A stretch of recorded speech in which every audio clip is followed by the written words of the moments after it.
Ladies and gentlemen, family and friends, scholars and dignitaries, welcome to another episode. Welcome to my world. Hello, friends. So recently, a local county nearby reported that they've had the highest number of homicides ever recorded in their history. And in one city alone within that county, there were well over 400 shootings this year. And here, violent crime is twice the average of that for the entire United States. So, of course, everyone is about gun control because guns are killing our residents. But I want to take it a step further because gun violence is not the source problem this community is facing. In fact, I would submit for your consideration that homicide by guns is the least of the spectrum of problems we have as defined in the category of crime and violence. Each generation of Americans has successfully experienced a higher quality of life than the previous generation, except for this present generation, and we are seeing the results. Today, the educational system is seriously flawed. There are pockets of abject poverty throughout America. Crime is rampant in the cities. Over 20 million people have an alcohol problem. Drugs are out of control and is an epidemic throughout the country. Sexual-related diseases, including HIV and AIDS, are at an all-time high. 1 in every 2 marriages ends in divorce, and the number of single-parent families is teetering at a threshold level quite dangerous for the continuance of a civilized society. Our families, our communities are in great crisis. Society has slowly been deteriorating. Our jails are full, our schools are faltering, our families are failing, and our children suffer, so often needlessly, and too often without any awareness, concern, or action by our public leaders. We have a terrible problem in America, but it's not an economic problem. No, America has a quality of life problem, and it's a real crisis for families, for our neighborhoods, and for the whole community, and the quality of life will only further decline if we allow it. Just in one local county, there are over 30,000 crimes each year, over 1,100 youth in foster care, and some 6,000 child protective service petitions filed each year for child abuse and neglect. In 1 year in this county, there were thousands of divorces and hundreds of hospitalizations resulting from self-inflicted injuries. According to data recently released, this one local county exceeded the state average, not just for homicides, but in numbers of emotionally disturbed youth, for school absenteeism and school suspensions, and for teenage pregnancies. There's a high level of family dysfunction and a high level of community disorganization. The nation's quality of life has been slowly deteriorating, and it's because of known environmental carcinogens and powerful risk factors, known risk factors that jeopardize family stability and a healthy and strong community lifestyle that society needs to build and maintain. And some of these social dynamics spread like cancer, like an epidemic, leaving broken lives, broken families, and broken communities in its path. They are some of the most destructive dynamics that can be introduced into a community, but too often by the time they're recognized, it's too late. Once introduced, communities cannot reverse the trend and control the dynamics or the consequences that are decimating society. Our children are hurting. They suffer needlessly. They suffer profoundly. We know this, and it's time to reverse the tide. Yes, there is still hope for America, but everyone needs to respond. Everyone needs to get involved and to do their best. Everyone needs to improve the quality of their own life and then work to improve the quality of the lives of others. It's a mutually reciprocal and mutually beneficial thing to do. Everyone needs to remember that, quote, you are either part of the problem or you're a part of the solution. It's your choice. When it comes to building a high quality of life, you can't grow complacent. You can't grow apathetic. Action is needed. Dreams are good, but initiation is what fulfills them and brings them into reality. So there is still time and there is still hope as long as the desire to change is strong. But what are the necessary action steps to take? Well, research has given us answers, but are our leaders strong enough to implement them? That's the real question. Anyway, in this video, I'm presenting an 8-part solution to the social ills that we're facing today in our cities and communities. So yes, Research has identified 8 main points that help to guide and correct society, not just for homicide, but especially the pockets of poverty and crime and related social ills often seen and experienced in the inner city. In effect, these are the 8 absolutes that we must immediately implement to correct social decay. And believe me, time is of the essence. First, people need to go to school, to study, and gain a good education. Virtually every study shows that a quality education carries throughout the life cycle and better prepares people to work. It reduces poverty, helps to reduce crime and social decay, and improves the quality of life and satisfaction in life. Education is one of the greatest tools, but it is sorely underutilized in the way it should be. In this one school district, 83% of the students perform below proficient levels in their math scores, and 82% of the students perform below the proficient level on the science assessment, and overall, only 68% of the students even graduate from this school. The rest simply drop out. Academic achievement is one of the most important protective factors for a higher quality of life. So a community needs to place a greater emphasis on their youth attending and finishing school and helping to instill a sense of high academic aspiration in youth for school and school achievement. Second, studies continually show that an intact nuclear family enjoys a higher quality of life. If 2 people get married and wait until marriage to have children, that family has a better chance of working out of poverty and sustaining itself as a complete and independent family unit. So, one of the primary keys to truly combat long-term poverty for all families is to support and encourage marriage and marriage before having children. The sexual revolution is out of control, and all semblance of restraint and accountability are being discarded. People aren't getting married, they're hooking up, and then later they're too easily inclined to divorce or split up. I know one family that had a total of 32 children who were all half brothers and half sisters and stepbrothers and stepsisters related through numerous mothers and fathers, none of whom ever got married.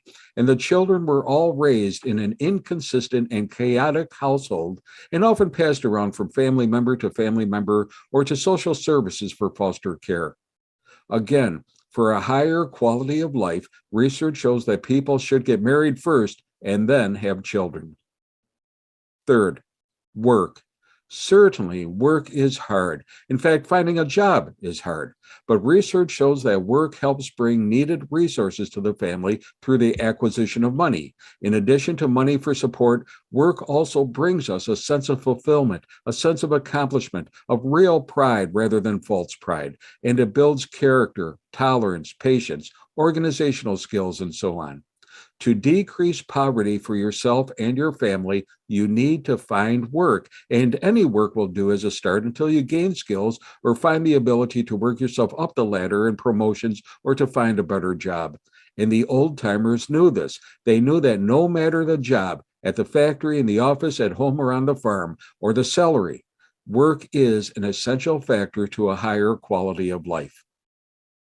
Fourth, to eradicate poverty and crime, and to generally increase the quality of life, this next factor is one of the most important, and yet is usually the one that will get the most criticism.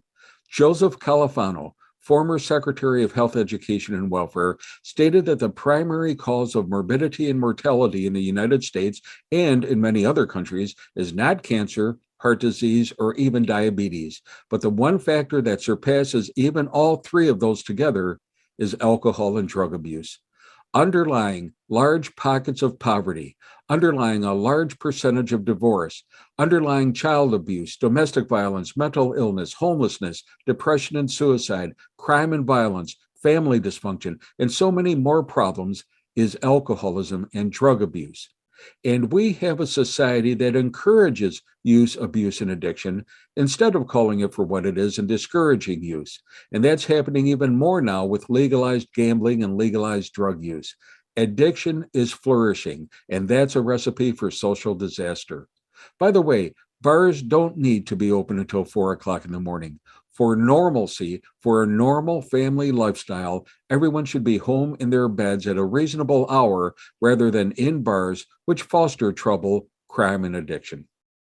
Fifth, research also shows that stopping crime and violence at low levels prevents it from escalating into larger problems. One of the best examples of this was New York City in the 60s and early 70s. The level of social chaos was absolutely horrific. People were afraid to walk down Madison Avenue or even Wall Street. And then a mayor was elected who vowed to clean up the city, Rudy Giuliani. The first thing this new mayor did was to crack down on petty crimes and what they call nuisance crimes. For instance, by cracking down wherever they saw some graffiti, they prevented more and more graffiti, which would then spawn a subsequent deterioration and corrosion that usually follows graffiti. With that, things began to get better in New York and people started to feel safe again. And the city started a prosperous climb back, especially for the vibrant tourism industry they enjoy today. And he addressed other nuisance crimes and factors as well, everything from the proliferate sex shops to even jaywalking. And with this, major crime itself started to decrease as well. In criminology, this is known as the broken windows theory. The theory states that visible signs of crime, antisocial behavior, and civil disorder create an urban environment that encourages further crime and disorder, including more serious crimes, sort of like a domino theory. The theory suggests that policing methods that target minor crimes, such as stopping broken windows or vandalism, loitering, public drinking, jaywalking, running red lights, and such, actually helps to create a more positive atmosphere, one of order and lawfulness that people enjoy, and in itself is a preventative tool for the larger acts of crime, violence, and deviance. So, as success breeds success, crime breeds even more crime. So, we need to nip it in the bud by addressing the minor crimes. Small things do make a difference. And keep and maintain a strong and well-funded law enforcement and criminal justice system. Make no doubt about that. The police and courts are our first line of defense, and we need to empower them and to even act on the smallest crimes for the overall health, safety, and welfare of our cities. Sixth, of course, a community needs to provide a level of needed services for every community, a minimal threshold of social services and social supports for those who have fallen through tough times or who have fallen through the cracks. Here we need consistent and well-funded programs for food assistance, shelters, housing, mental health counseling, doctors and hospitals, addiction treatment, public transportation, childcare, job training programs, welfare, and so on. At least once in a person's life, everyone will need some help. And if the services are available, even for a temporary period when needed, these services can not only be life-sustaining and prevent people from falling further down into life chaos, including crime and violence or poor health or disability, but it can also be life-transforming for the individual, his family, and again, for the whole community. And yes, we need specialized services which are school-based, like school counselors and social workers and life skills programs. These programs can give a positive support to youth who are faltering and are one of the best violence prevention tools in our arsenal. Seventh, over 30 studies have now shown another model of prevention for crime and violence and community disintegration, the risk and protective model of prevention. Risk factors are personal characteristics or environmental conditions that lend to the onset, continuity, or escalation of violence. In and of themselves, they don't cause crime, but depending upon the strength and number of risk factors, they are very strong predictive factors. And the more risk factors someone has in their lives, the more probable it will be that they do engage in drug abuse, crime, and violence.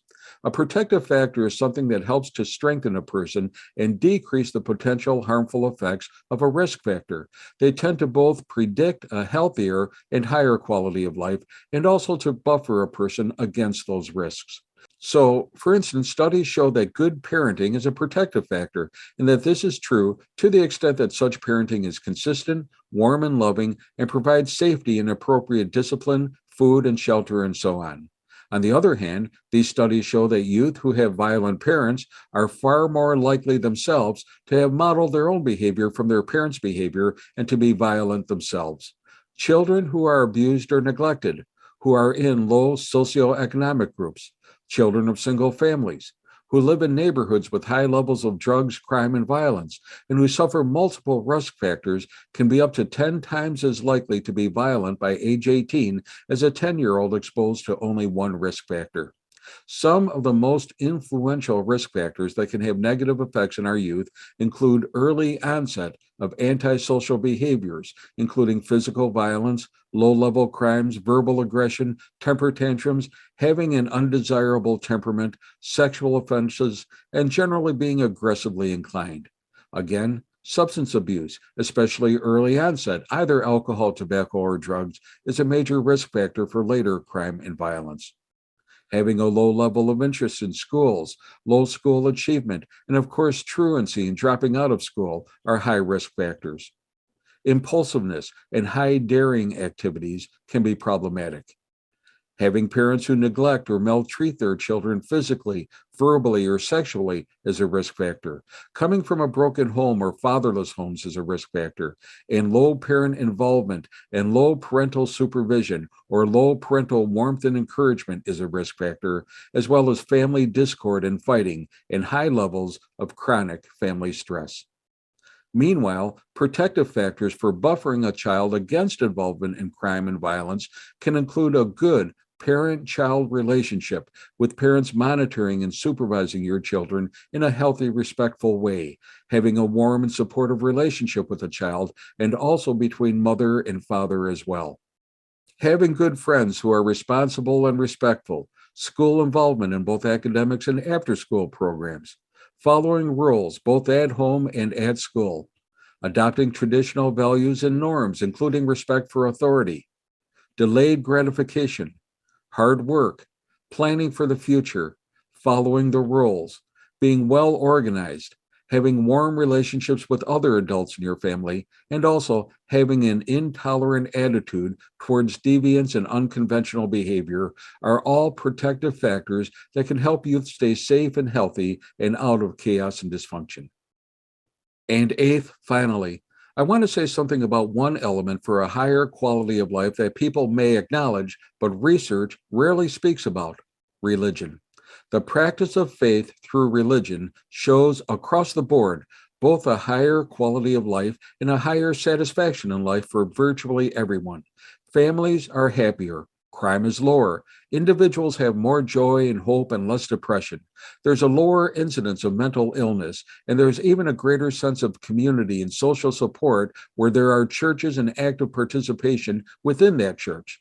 In fact, of all factors we've mentioned, I believe that faith and religion is one of the most important for an enlightened and civilized society. Researchers have especially listed religion as one of the most important assets needed for positive youth development. Studies show that it's a buffer against violence, delinquency, and drugs, that religious youth are better behaved and well adjusted than other children, and they have better self-control, social skills, and approaches to learning than kids with a non-religious parent, and that religion reduces crime, contributes to health and mental health, and is a primary factor in joy and fulfillment and family functioning. And yet, religion seems to be falling in the Western culture, even as anthropologists and sociologists acknowledge the role that religion plays as one of the pillars of a civilized society. It's time to return to our churches and the faith of our fathers. So we are at a point where society seems to be degenerating, and to be honest, no one seems to know what to do about it. Yet the answers are right in front of us and always have been. Get a strong education, marry and then have children, and keep your family intact. Work hard and save your money. Stay away from alcohol, drugs, and gambling. Support your local police on cracking down on crime and violence. Agree to help provide necessary social services and help contribute to local charities. Try to reduce the risk factors in your family and augment the protective factors, and practice your faith. Actively practice your faith. These are the factors that are proven to help both reduce crime and violence, as well as the other social issues we constantly struggle with. Life is hard and yes, is complicated. There are no guarantees, but overall, there is a way to find a positive path through life, and one which can be very rewarding and even give you joy. Hey, be safe, be well, and let's all take a stance to reduce crime and violence. Our families depend on it. and may God bless.